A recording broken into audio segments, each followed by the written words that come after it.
Oh, this is a big one. We have long been waiting for Shari Franke's book to come out about her experiences with her mother, Ruby Franke. I read it. It's fantastically done. And that's what we're going to be talking about. All of my thoughts and notes, and you know I have opinions. So that's what we're talking about in today's video.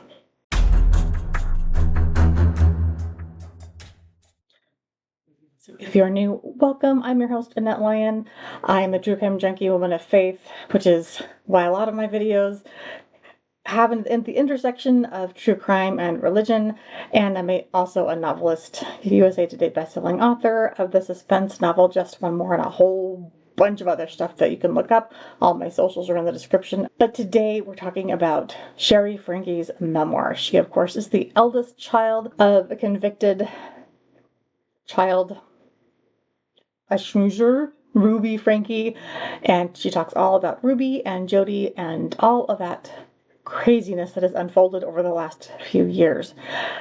But the thing that blew my mind is how much of it predated Jody Hildebrandt entering their lives. We knew going in, because of the 8 Passengers channel, that the family vlog that Ruby did with their 6 children, we knew that there were some questionable things. A lot of that was dug up when more of the connections Jody Hildebrandt stuff was coming to light. It was red flags, let's put it that way. It was things that's like, well, that doesn't seem exactly kind. That's not good parenting. But it's so much worse. I kind of thought at one point that Jody was largely the instigator, Ruby was the follower. And yes, that's true to a point. But Ruby was already pretty horrifically messed up. The book actually begins with the day that the police broke into the Franke house in Springville, Utah. Shari was called by a neighbor saying that that's what was happening, and she was terrified that she would then see tiny body bags being taken out. She was terrified for her siblings' sake. She was, of course, at college at that time, just about 20 minutes north at Brigham Young University in Provo, which, for those who are unfamiliar with the area, Provo is about 35-40 miles south of Salt Lake City.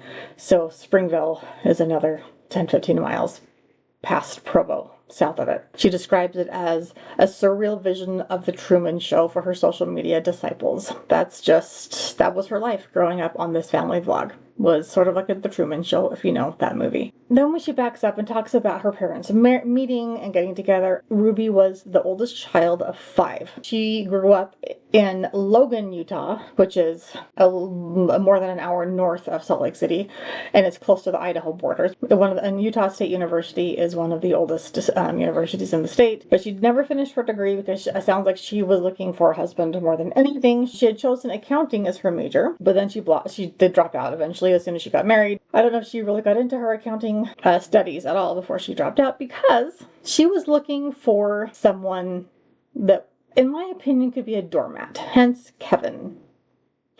Like the way Shari describes it is that she needed someone, quote, relaxed enough to let her take the reins without too much resistance. So basically not a partner. She wanted someone who is what you picture as a peacekeeper, but really is a doormat. And that's why I get really frustrated with being a Christian Latter-day Saint. Those of us who view peacemaker as just going along, not making waves, not causing conflict, whatever. Peacemaking is an active term. That means you sometimes jump into the fray and solve a problem. That means you stand up for those who are less fortunate or who are vulnerable. It does not mean sitting back and letting the bad guys do what they're supposed to do. And that's, in my opinion, what Kevin did. Sounds like he was the youngest in his family of, I think, 7 siblings, I believe. He just kind of went along with things. Probably because that was just the easiest way. Just I'll let everybody else make the decisions. That's not peacekeeping. That is being a wimp. That's being a doormat. And that is allowing evil to flourish eventually. I'm sure that's not how he saw it, and that's not how it was at first, but that's what it turned into. Within 14 days of meeting, they're engaged. Kevin, the invertebrate, did not propose. She's the one who said, let's get married. And he's like, okay. Yes, I will say Latter-day Saints tend to get married on the younger end. And yes, courtships tend to be on the shorter end, months instead of years, or a year or 2. 14 days is bonkers. Even to us, okay? That's no. But the fact that he didn't even propose. She was like, well, let's get married. I think we should get married. And he's like, okay. Red flags. Red flags all over the place. For Ruby, nothing was about just enjoying it. Like, she was a great musician, but playing music was not fun. She had to excel at all things. December 28th, dead winter, 3 days after Christmas, 2000, they get married. So for those who don't know, celebrity memoirs are well-known people who publish memoirs, if you want to call Shari a celebrity or not, are almost always co-written by somebody whose name does not get to be on the cover. They're usually ghostwritten. Writing a memoir is difficult. It's like writing a novel. It takes skill and craftsmanship. In her acknowledgement, Shari acknowledges what she calls her co-writer. It sounds like she had a deep interest in literature and writing herself, and was often like writing in her journal growing up. A lot of this sounds like a young person. It sounds like Shari wrote this herself, a lot of it. But then there are occasional bits where I'm like, and there's the ghostwriter slipping in, because that's not something someone who grew up like she did would phrase it that way. So I was like, okay, the ghostwriter is clearly not LDS. I knew that, just, and she names the ghostwriter. Her name is Carolyn Ryder, and she has won all these awards for memoir, and she's amazing. And what a great partnership, because this is an excellent book, and I really do feel that it was a co-writing situation and less ghostwriting. And one of those things that made me think, oh, that's not quite how we would phrase it, was talking about the moment that Ruby's vows left her lips on the day she got married. That's not how a temple marriage works. It's you say yes, just like you would say I do. That's the only thing you say. It's like, here's all the stuff that you're going to be, you're promising. Here, there are vows, but at the end, it's like, do you vow to do all you promise these things? And the answer is yes, if that's what you decide to do. But so the moment the vows left her lips, I'm like, there are no vows to leave her lips. That's not how a temple ceremony would work. There's humor that even comes through. It's such a tragic story. It's not all heavy and dark. And even in dark moments, Shari manages to throw in some of this humor that it feels genuinely hurt. And we'll get into some of that. Apparently, when Shari was born, she was a very colicky baby. Just a few months old, she had a life-threatening intestinal blockage, which is terrifying. We start to learn that even when she was a baby, Ruby didn't want to comfort her own child. She wanted her to cry it out. That sounds like a Jody thing, and they hadn't even met yet, which is so sad. Shari says that her earliest memories are of Ruby crying, her mother. And she makes this point several times. Ruby was allowed to have emotions, but no one else in the house was. The children weren't allowed to cry. They were punished if they were upset or whatever, but Mom would cry. It's very clear that Ruby has a personality disorder, like narcissistic personality disorder most likely, where the whole world is viewed through a lens that's only her lens. She can't put herself in someone else's shoes. Everything is about her. The whole universe revolves around her. Oh, I'm a failure. Nobody likes me. My children can't appreciate me. Everything is about her.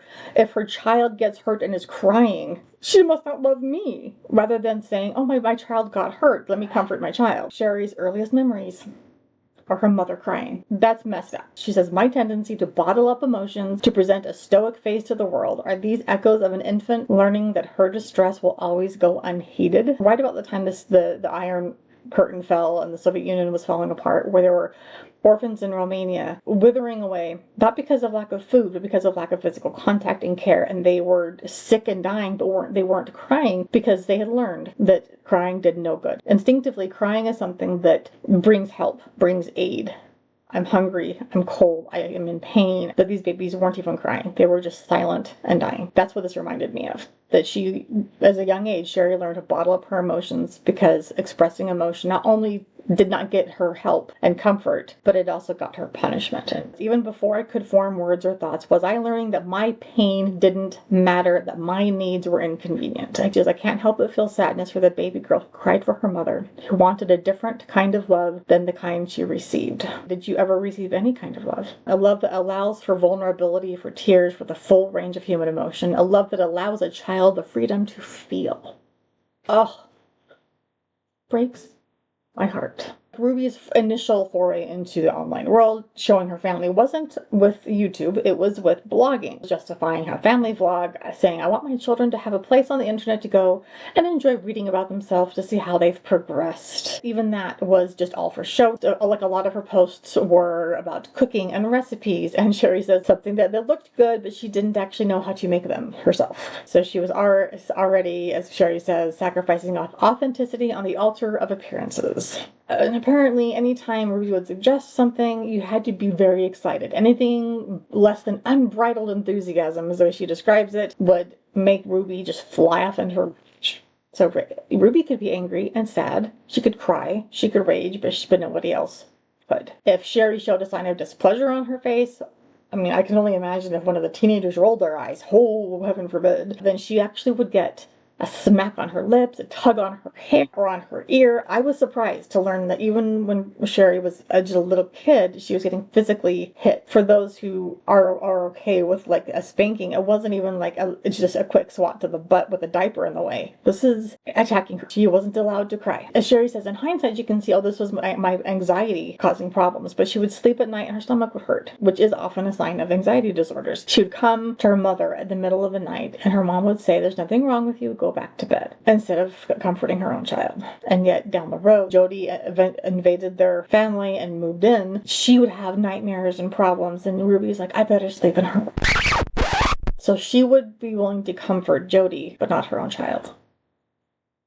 Just pissed me off. Then Shari says that there's no matter how much she accomplished, no matter what she did, it was never enough for her mother. And she talks about seeing her own grandmother, so Ruby's mom, after one of these babies is born, how her grandmother gave her mom a pair of these silk pajamas as a gift after giving birth to this baby. And they looked so close, like friends, and Shari yearned to have something like that. And so she went to her mom and was like, well, can I have pajamas too? And her mom says, when you have a baby, yes, you can have some silk pajamas, and then we can be friends.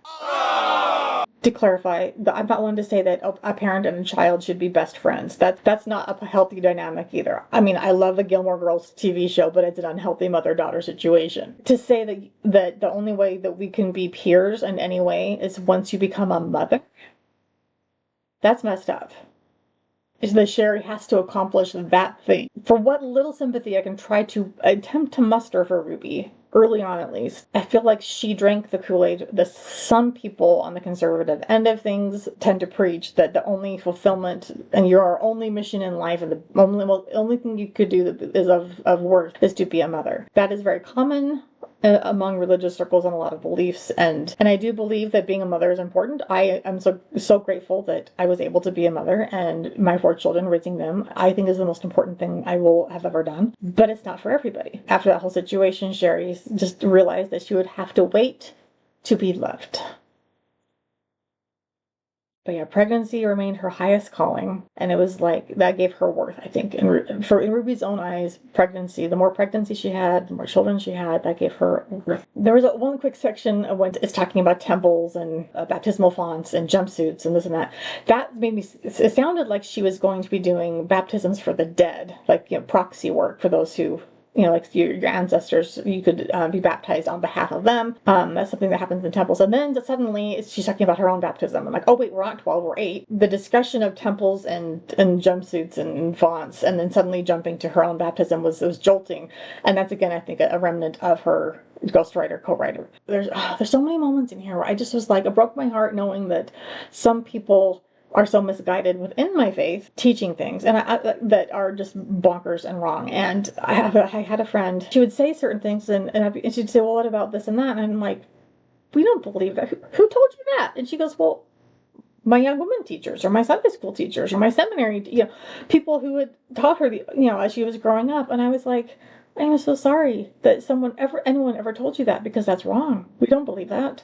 But this kind of thing is passed on. So somebody told her that, protected by God and my faith, that, she would be protected no matter what happened around her. And I just thought that, no, who taught you that? God can protect you in some ways, but most of the time, bad things still happen to good and bad people. As we were seeing with the California fires and so many other things.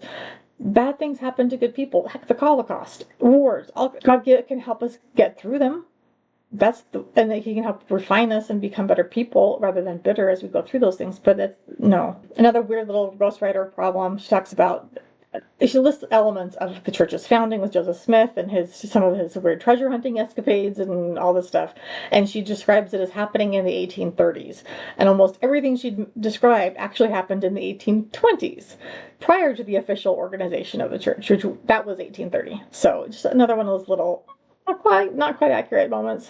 There was a point where her brother Chad came in, cut off part of her hair. He was always just a mischievous little brother. And then when she came out, when her mother saw it, it was, "How could you do this to yourself?" And she's like, it's A, it's hair, it will grow back. B, Chad did it. And then Chad gets massively in trouble and got his head completely buzzed, which is not at all what Shari was hoping for. She was just trying to explain to her mom, well, I didn't do this to myself, A, and B, it's not that big of a deal, it'll grow back. But Ruby's way of solving this problem was to shave her son's head, which is a sadistic way of punishing a child. That's horrific. And so Shari just felt so guilty for that. She describes all the kids making their lunches before school and then having to walk to school, which is fine depending on how far it is. But if you've got, again, a little kindergartner and she's on her tippy toes, she describes trying to make a sandwich on the counter. It broke my heart. But it's supposed to build character. I'm like, okay, age-appropriate assignments. Guys, come on. Let's just use some common sense here. It wasn't like they weren't allowed to have friends over, but their home environment was not one in which they wanted to invite anyone over, especially after the vlog got going, because no friends would want to be on camera all the time either. I'm going to hang out at my friend's house and there's a camera on me. I'm going to be online. I don't think so. Because she was kind of isolated from having much of a social life, Shari says that even now, she tends to feel out of the loop with certain pop culture references, which makes so much sense. If you're not around the culture, yeah. I also want to point out, this is also a thing that I've seen a lot of people outside the faith reporting on the book who get things a little bit wrong, like, oh wow, she was so sheltered and this and that and the other, and they imply that that is how all Latter-day Saints are. And I have to point out, she was saying that she's hanging out with her friends, they're making pop culture references that she doesn't understand. She lives in Springville, which is probably one of the most Latter-day Saint heavy population towns in the world, and they're watching these shows. They're watching Friends, I can guarantee you. They're watching the movies. They're watching they would probably be more particular with certain things, and the parents wouldn't let them see R-rated movies, that kind of thing. But she was in a hyper conservative situation. Her friends, who most of them I would guarantee would be Latter-day Saints, were making the pop culture references. So it's not like we're all sheltered Amish people. That's not an LDS thing. It's a Ruby thing. But that is very much the exception. And then there was a moment, this is in chapter 7, there was literally a line that gave me chills, because it was the first of many, unfortunately, where there were echoes of Lori Vallow. At one point, Ruby literally, she quotes her as saying, "Being me has its privileges." Ruby would say this with a glimmer in her eye. The idea of being above the rules clearly resonated with my mother. That sounds like Lori Vallow when she was like, "Oh, I've already been exalted. It doesn't count for me. I can do whatever. It doesn't count for me." Again, not what we believe remotely. Some people may try to bring up the idea of the calling election being made sure, which is a phrase that we do use.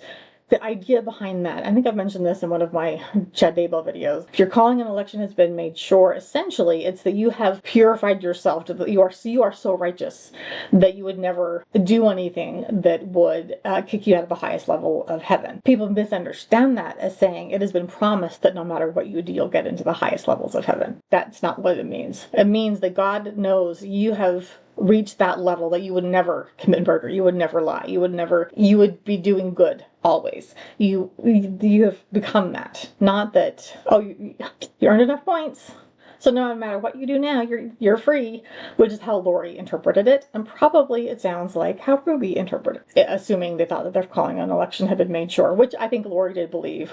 We don't have evidence for sure that Ruby thought that, but that's kind of the vibe I'm getting here. Once the vlog gets going, she learned that it was also best to ask when the camera was rolling, because when Ruby knew she had an audience and how she responded to her daughter, her audience would see So she couldn't snap at her daughter in front of the audience. Also, the business end of things. She goes, I became fluent in the language of tax loopholes before I could even drive. They learned that, oh, we can go on a big shopping binge and write off all the clothes. We can, all the gas for our car, as long as, because everything's on camera, as long as we're filming, it's for the show, so we can write it off. And this is a very profound line, she says. The line between authenticity and exploitation becomes dangerously blurred when children are involved.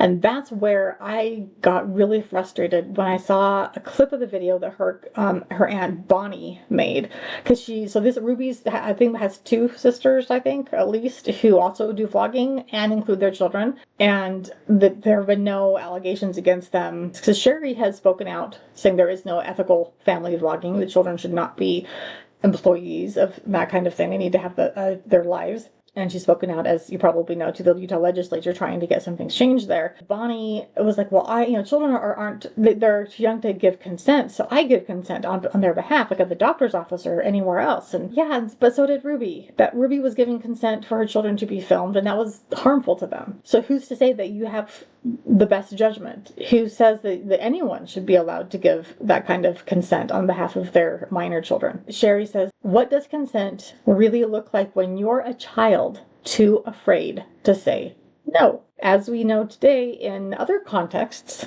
enthusiastic consent is the only real consent. And if you're a child and you're constantly being told that our channel and the success of our channel is what is keeping food on the table and keeping us being able to make the house payment and have a car and put shoes on your feet, of course you say yes.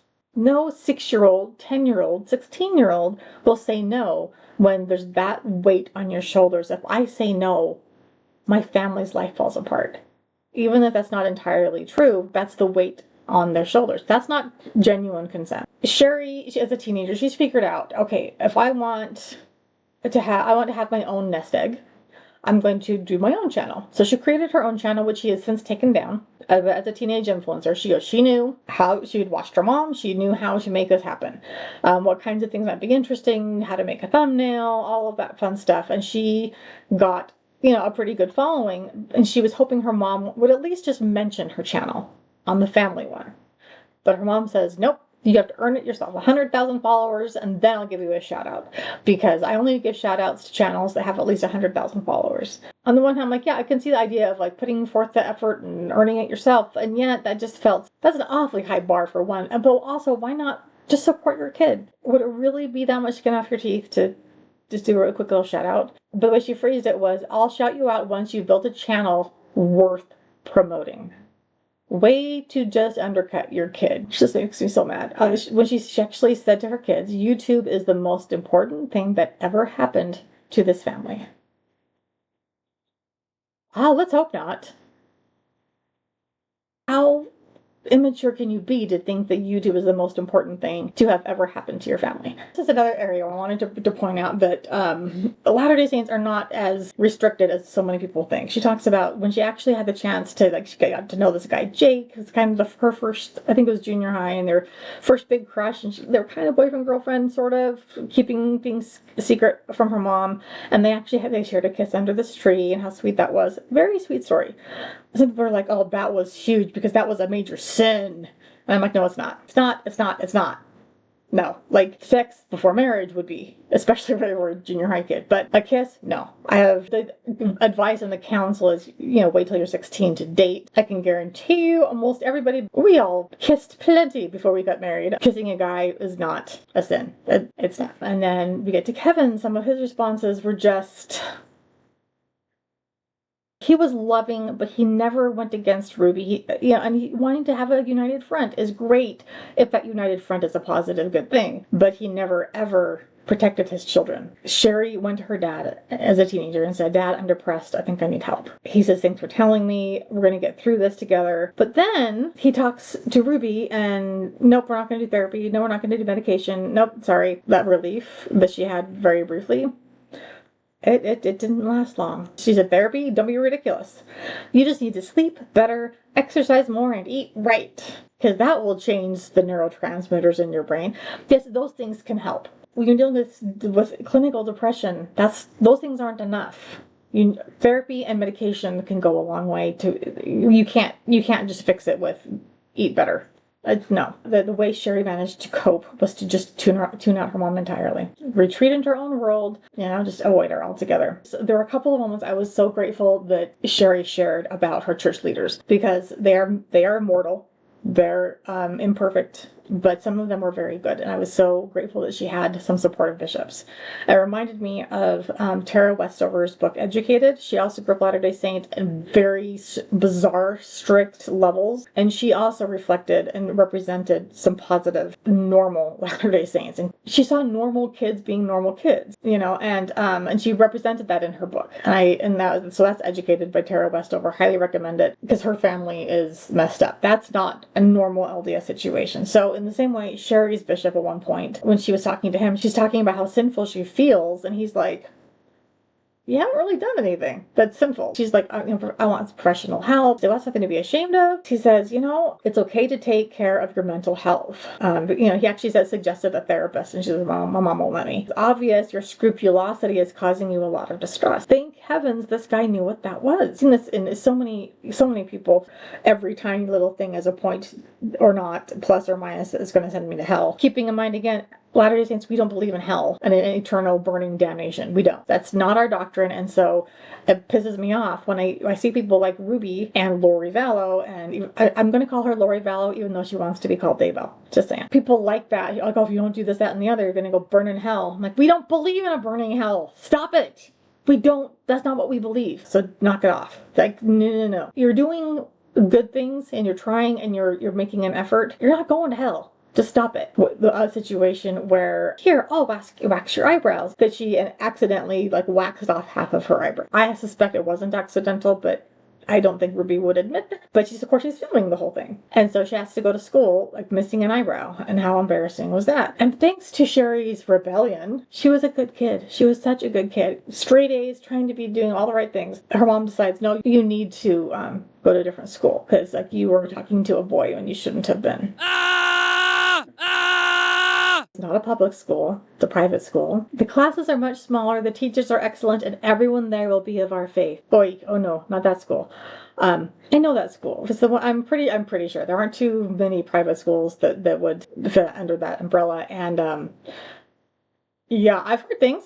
It's disturbing. That school tended to be really hyper conservative, in their minds righteous, but messed up kids, or really rebellious kids. And so that's just that's a dangerous mix altogether. But even the rebellious kids were probably ones that were just trying so hard just to stay afloat, just being good, probably just good kids, not even doing illegal things or whatever, but they're being shoved in this situation as if they're bad. The curriculum of that school is, I would not have my kid go to that school. Let's just put it that way. Never. She ends this at one point saying that she had felt this faint whisper that says, God loves you, even if your mom doesn't. They move into this different house once the money starts rolling in. In this house, she shared a room with her little sister, her youngest sister, a king-size bed. She used to put her little sister to bed. She'd tuck her into bed and kind of be the mom, sadly. She always felt safer with her little sister with her, as if something about her could keep the demons at bay.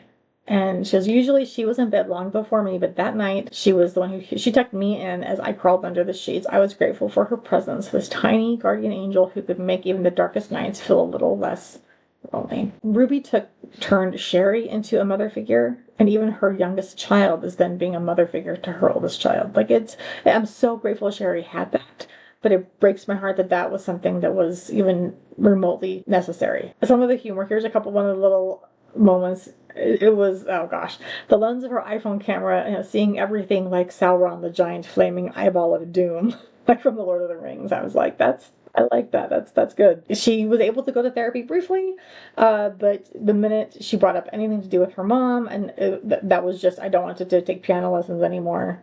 So her mom's like, okay, we're done with therapy. Your therapist says you don't need it anymore. And Shari's like, oh, either my mom's lying to me or my therapist just betrayed me because I'm not done. I still need help. And of course we know which of those two things it was. A school teacher, Mr. Heyman, she reaches out to him, and he was the first adult who told her that she told any of this to. And he says, I had no idea this must be so hard for you. And she was like, oh my gosh, an adult who gives a crap. And I'm grateful that he wasn't a predator. We've heard too many stories of high school teachers who make students alone. But this dude did it right. And she doesn't name the four youngest, even though I believe their names are out in the public. I won't be using them either because she wants to protect them in what little way she can. But Chad's also, he's an adult and he's been out, talked about a lot as well. But Chad, and she was becoming some kind of juvenile delinquent, a malfunctioning robot. That was the line that I was like, oh yeah, that's fitting with this whole mess. That's what Ruby was trying to create, was her little automatons who would do what she wanted them to do. So Jody enters their family's lives. Initially, she's referred to them to help Chad. Then, of course, she gets her fingers into the entire family and things get messed up from there. And they don't know at this point that Jody's own children have cut her off. She's been divorced at least once, if not twice. And this is a woman giving family advice who clearly can't even take care of her own children or nurture them. So Shari says that she admitted finding the sight of tenderness between parents and children disturbing. Jody clearly has trauma to work through, but instead of working through her own trauma from her own childhood, she is trying to make everyone else suffer the way she suffered. It's kind of what it feels like to me. I'm sorry, like, how can she read even the New Testament account of Christ taking the children, taking care of them and loving them? How can she take that and then think that that's creepy? It's children. Ruby got involved and more with Jody. She got to go kind of rise in the ranks, as it were. Ruby's excitement bordering on the manic, which I thought, okay, maybe you got another diagnosis to look at here. Eventually, they send Chad to the Anasazi Wilderness Camp. I am not a fan of wilderness camps. I actually have planning on doing a video about one that was very notorious. And the sad thing is that people who run them believe in them to the point that they'll put their own kids in them, but they're horrific and not helpful at all. This is not a good thing. Ruby framed it as this is an opportunity for him to choose to change. And she says that no one can fix anybody. A person must choose if they're going to make changes.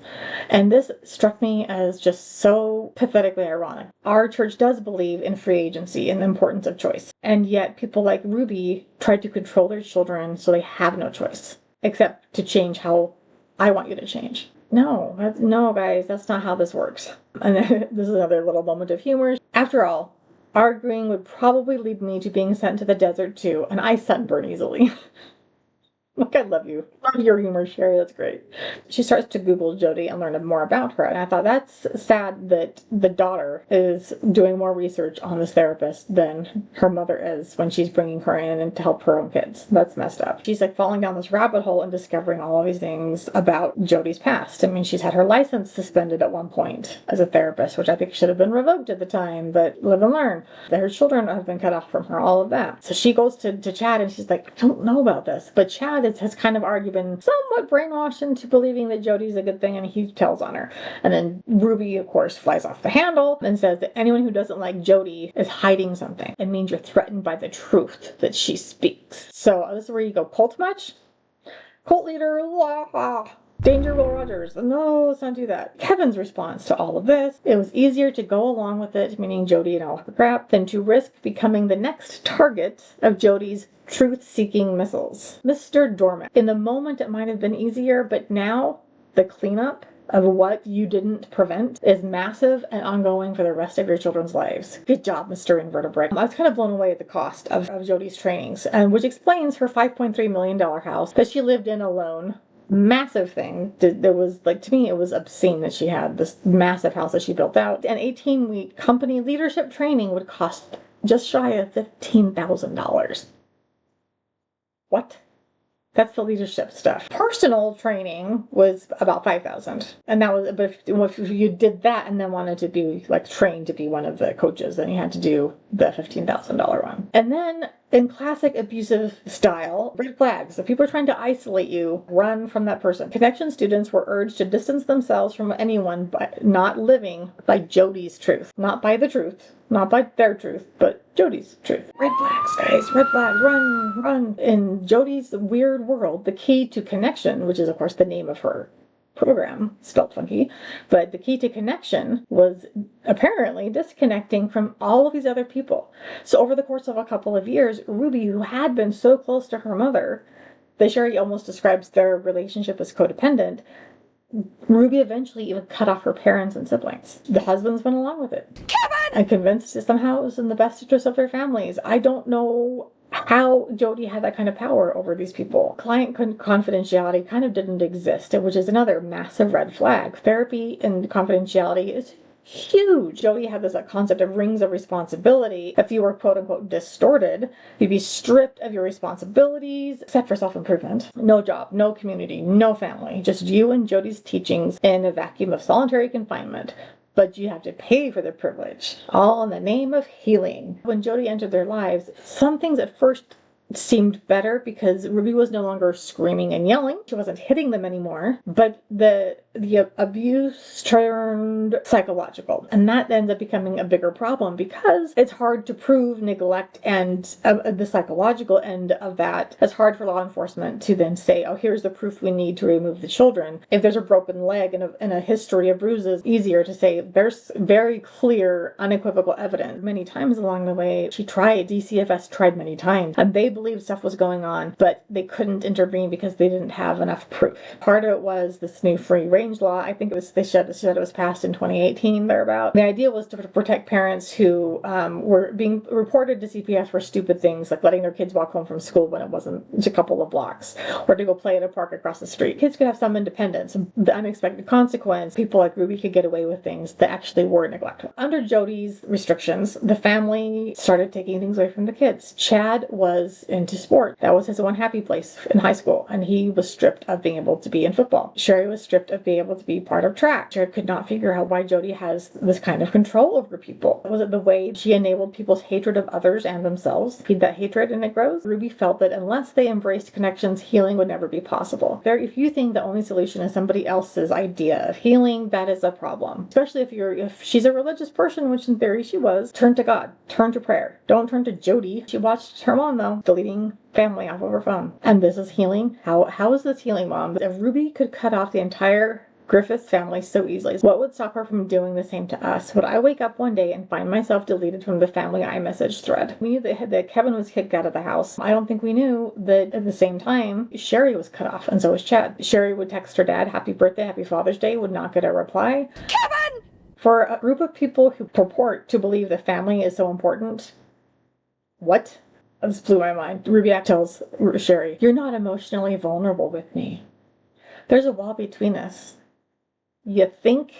But then she goes on and says, imagine how it'll affect your husband in the future. You think any man wants to put up with that?